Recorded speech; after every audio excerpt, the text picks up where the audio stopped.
Southampton, Inglaterra, 10 de abril, 1912. El RMS Titanic zarpa en su viaje inaugural con destino a Nueva York.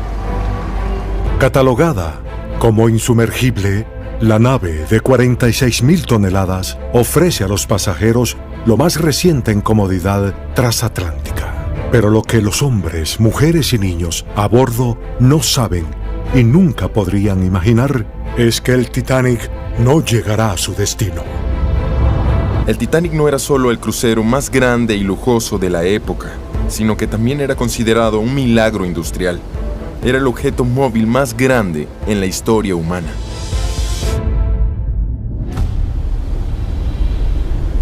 Llevaba 4 días de viaje. Muy tarde en la noche, a unos 20 minutos para la medianoche, el vigía avistó un iceberg en su ruta. ¡Iceberg, adelante, señor! ¡Iceberg, adelante, señor!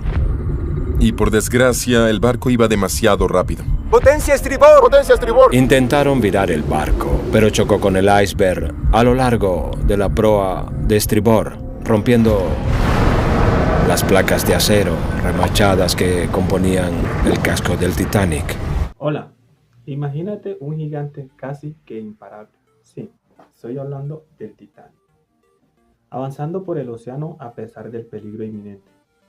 ¿Por qué no pudo simplemente detenerse o girar bruscamente? Sí, yo también me lo he preguntado. La respuesta está en la ley de la inercia de Newton y hoy vamos a entenderlo. Para entender mejor esto, empecemos partiendo por definir quién fue Isaac Newton. Isaac Newton fue un físico, matemático y astrónomo inglés del siglo XVII, considerado uno de los científicos más influyentes de la historia. Su trabajo transformó nuestra comprensión del universo. Entre sus trabajos más destacados están las 3 leyes del movimiento, las cuales nos ayudan a entender cómo se mueven los objetos en el universo. Estas son la ley de la inercia, la ley fundamental de la dinámica y la ley de la acción y reacción. Cabe mencionar también que antes de Newton se pensaba que el estado natural de las cosas era permanecer quietas, idea de Aristóteles.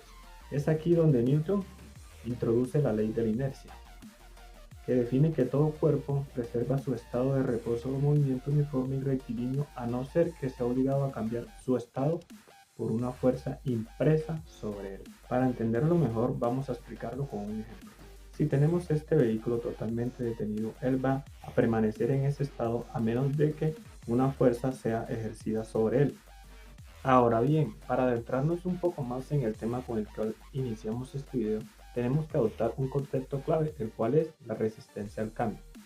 Este explica que la inercia no es una fuerza, sino una propiedad de la materia. Entonces, siendo así, a mayor masa, mayor inercia. Es más difícil sacar de su inercia a un camión que a una bicicleta.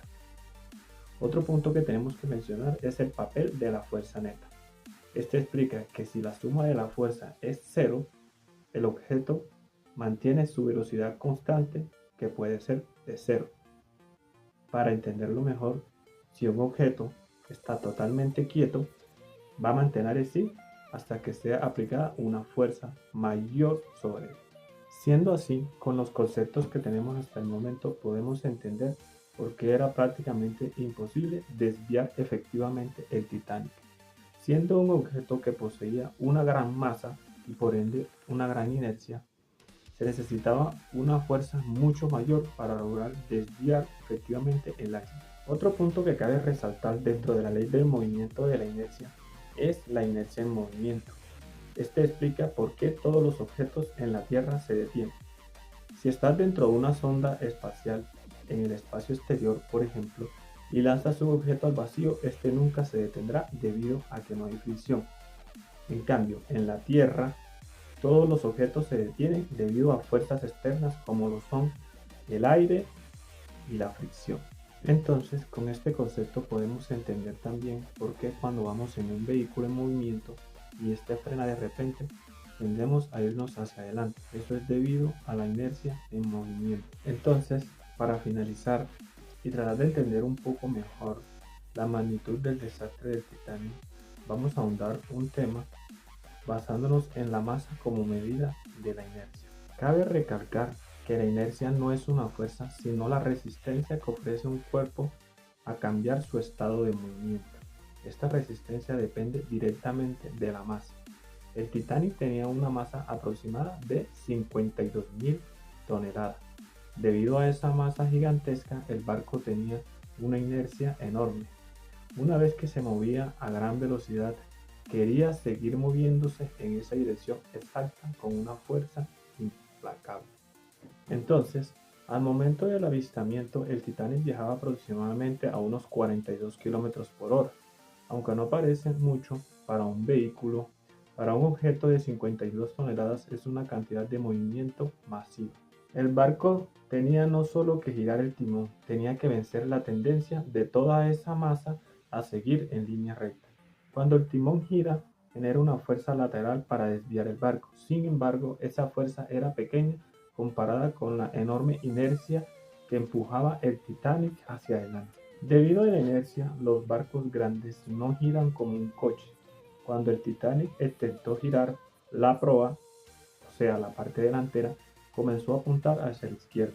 Sin embargo, el centro de la masa del barco continuó desplazándose por el camino original que llevaba, es decir, en línea recta a cientos de metros por hora.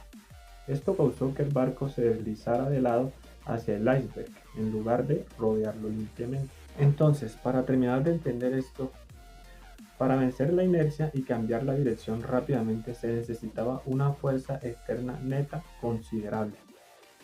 Se dio la orden de atrás a toda reversa. Al detener o invertir las hélices, el flujo de agua que pasaba por el timón disminuyó drásticamente. Al reducir el flujo de agua, el timón perdió efectividad. Sin una fuerza lateral fuerte que contrarrestara la inercia del barco, este quedó a merced de su trayectoria original. Entonces, para resumir, podemos entender que el Titanic no chocó por falta de visión únicamente, sino porque era un gigante físico atrapado por su propia inercia. Intentar girar el Titanic a esa velocidad fue como intentar desviar una bala con un soplido. La masa era tan grande que la fuerza del timón no pudo cambiar el vector de movimiento a tiempo y esto generó el choque con el iceberg. Entonces eso fue todo. Espero que hayan podido entender mejor el porqué del desastre del Titanic basándonos en la ley de la inercia de Newton. Entonces recuerden siempre usar cinturón de seguridad cuando van en un vehículo o sostenerse bien cuando van en un autobús para que no sea que la ley del movimiento les cause una mala pasada. Chao, chao.